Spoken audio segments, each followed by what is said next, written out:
Sementara itu, Ditreskrimum Polda Jawa Tengah berhasil menangkap komplotan penipuan dengan modus gendam yang menguras harta para korbannya mencapai miliaran rupiah.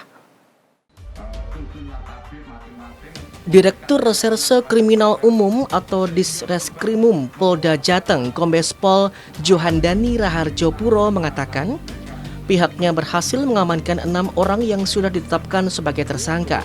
Dari hasil pemeriksaan sementara, para tersangka mengaku sudah melakukan aksi kejahatan dengan modus yang sama di beberapa daerah. Medan, Surabaya, Bandung, dan Semarang sebanyak 2 kali. Peran tersangka berbeda-beda. Ada yang melakukan untuk meyakinkan seseorang untuk pengobatan, kemudian ada yang menjadi tabib, mengaku cucunya tabib terkait kerugian korban berupa uang sekitar 110 juta. Kemudian beberapa emas dan uang sisa hasil kejahatan yang sudah terpecah-pecah. Keenam tersangka ditangkap di 3 kota yang berbeda, yaitu di Jakarta, Pemalang, dan Batam. Dari 5 tempat kejadian perkara di 4 provinsi, kerugian ditaksir mencapai 3 miliar rupiah. Dalam menentukan target, para pelaku mengamati penampilan korban dengan melihat mobil mewah yang dikendarai korban. Setelah memastikan target, para tersangka memainkan perannya masing-masing. Dengan menakut-nakuti korban beserta keluarganya akan mendapatkan bencana. Setelah korban merasa takut dan dipercaya perkataan para tersangka, korban bersedia menuruti yang dimintai tersangka. Memainkan psikologi seseorang agar percaya dengan apa yang disampaikan oleh pelaku, sehingga nantinya bisa mengambil keuntungan dengan cara menipu.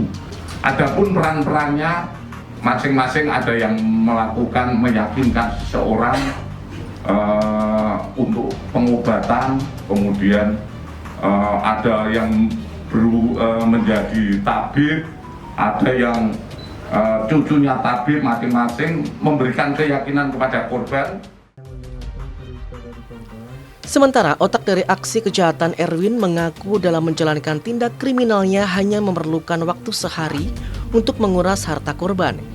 Ia hanya mendengarkan cerita korban, kemudian mengatakan kepadanya untuk mengikuti apa yang ia katakan. Saya hanya mendengarkan cerita dari korban, lalu saya menyiapkan dan lalu saya mengatakan kamu harus mengikuti apa yang disampaikan oleh cucu saya. Itu saja.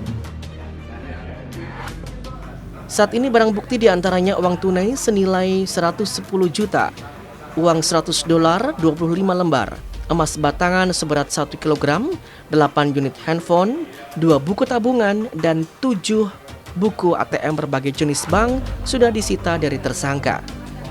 Untuk mempertanggungjawabkan perbuatannya, para tersangka dijerat dengan pasal 378 KUHP tentang penipuan dengan ancaman hukuman penjara selama-lamanya 4 tahun. Vita, Semarang, TA TV.